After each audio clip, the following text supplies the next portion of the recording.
My name is Mouctar BAH. I'm based here in Brussels.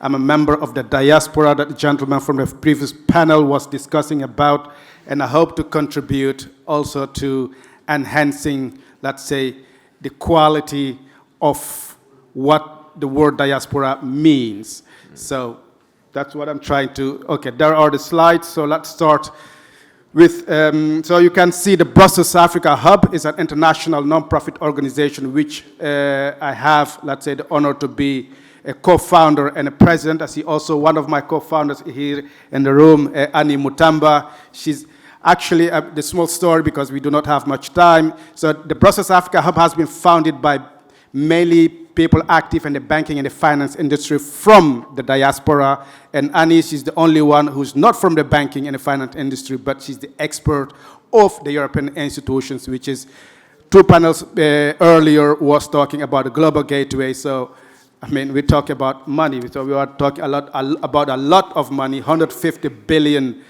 euros that intend to go to Africa, but the question is where? So that's what I'm trying just a little bit to kind of give you a small overview on a specific sector. Maybe we can move on to the next slide because I don't have, this is a pointer, oh, fantastic. Good, okay.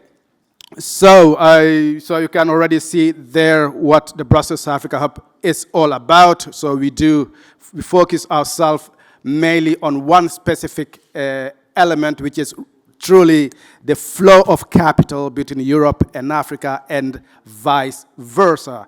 So when we talk about capital, we mean truly investment that need to be channeled in productive project on the African continent. To do so, we built in those 4 pillars you can see there, and we, let's say, managed already to do very impressive deliverables already on the African continent, which was mainly focused on the capacity building, because we managed already to contribute to the training of 52 senior executives on the African continent active in the banking and the finance industry by working together with INSEAD Business School. That's a global, well-known business school. So we managed to enhance the skills of those executives in the field of banking and finance.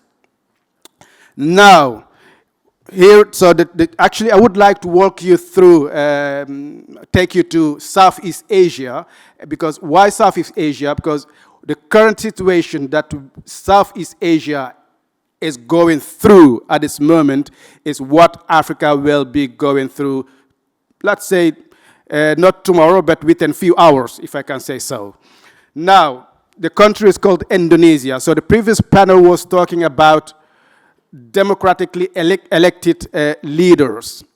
So Indonesia, an entrepreneur came to that country in 2014 as a president, Joko Widodo. So now we're going to go through a little bit what Mr. Joko Widodo managed to achieve in Indonesia and what could be as an example for the African continent for certain, I don't say all the countries within the continent, but definitely for some of them. So as you can see, I don't think many of you do know Eramet. Eramet is a French mining company, because most of you probably know Rio Tinto or BHP, Billiton, and etc. But Eramet is also one big European mining company, and they are mainly active in New Caledonia, La Nouvelle-Calédonie. Now, as you can see this title from the Financial Times a few weeks ago, it says Indonesia to wipe out global nickel rivals. So nickel is a fundamental metal needed in the electrical vehicle industry. So as you know, but I will come back later on to this specific thing. Just I wanted to start with this slide so you can already kind of make the link between Indonesia, Europe, and mining. Now, here you can see let's say, when we look into the critical, because I don't know, maybe I have to ask first one question before I carry on to this slide. How many of you have already heard of the Critical Mineral Act of the European Union? Okay, I just see 2. Okay, so here in the European Union, so few months ago, let's say, they officially launched a legislative, let's say, piece, what we call a piece, that allow to kind of build a framework how Europe, the European Union mainly, intend to make sure that they do have the minerals that they need in order to foster the European industry. And one of those, let's say, key industry here in Europe, when you talk about countries like Germany, is the car industry. So, and what do you need for the car industry? You need a lot of minerals, a lot of it. And most of those minerals are not located in the European continent. And therefore, they decided to put a framework in place. How can we source those minerals in the world and make sure that we can make sure that European industry can keep going? Now, I'm just showing you this graph here. I'm an economist. I mean, I'm a banker, so I only know figures and only see graphs. All the rest for us doesn't matter so much. So that's why I will be kind of boring you a little bit with those graphs. So bear with me, please. So if you can see, I'm just putting here 4 minerals. That is cobalt, copper, nickel, and lithium. All these minerals are critical for the car industry. Now, if you look at where are those minerals being mined today, as you can see, DRC, the Democratic Republic of Congo, is the world leader of cobalt. We can fairly say 70% of the global cobalt used in the EV, so the electrical vehicle industry, is coming from the DRC. And then maybe, so the nickel, then we come back to the Indonesia. As you can see, Indonesia is the global leader in mining of the nickel.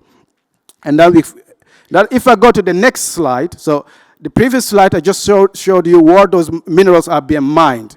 Now this slide shows you where those minerals are being refined, meaning where is the value is being added. Fundamental element that you can see here. So you see China today, when we talk about cobalt, exact 1-to-1, each gram of cobalt mined in DRC is refined in China. That's what you see, what the graph tells you on the left side. And then when we go to the copper, again, it's being refined mainly in China. Now, nickel, Indonesia, each gram today mined in Indonesia is also refined in Indonesia. So it's a fundamental element for many African countries to reflect on. Now, so what does it mean for Indonesia too? So the previous graph tells you Indonesia is moving toward building a sustainable middle class in Indonesia. Why? Because they are going toward 5,000. So the Indonesian GDP per capita is going toward $5,000 US.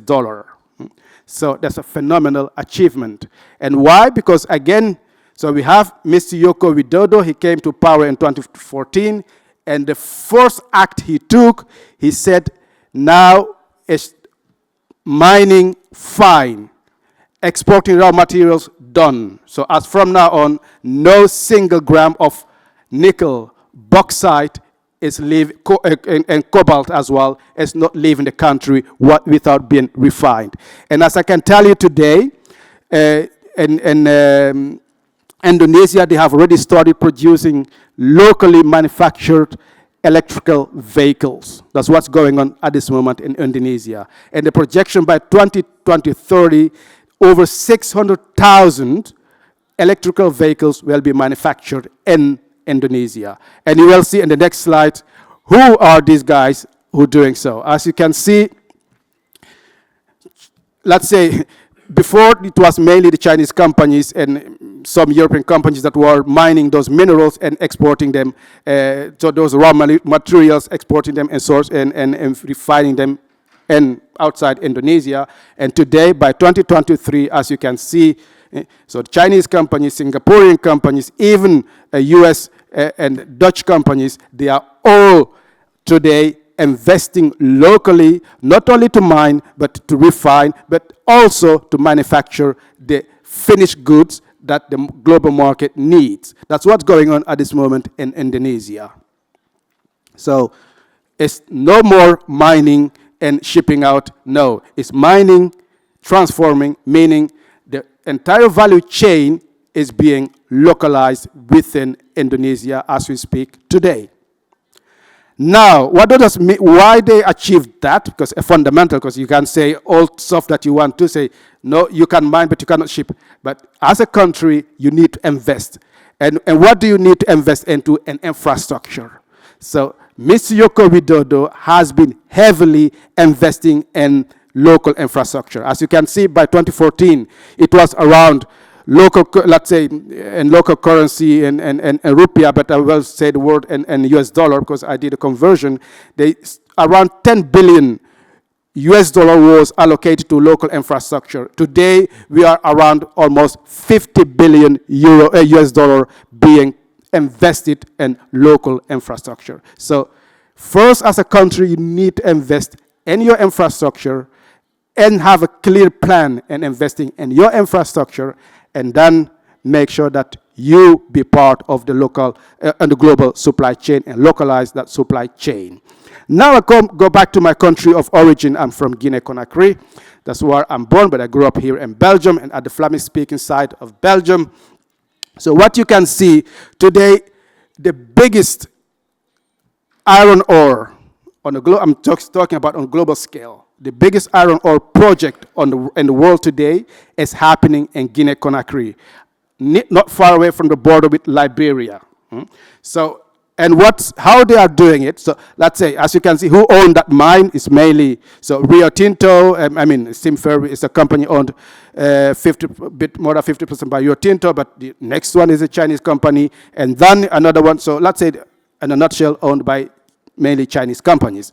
And you see, the only infrastructure they are building today is to take the minerals, the raw mineral from the mine, to send it to the port and ship it outside Guinea. So zero local transformation is currently being done in that mineral. So, and that is a fundamental, big issue for many African countries. So, and this is the like I said before, is the biggest global mining project at this moment, and it's taking place in Guinea-Conakry.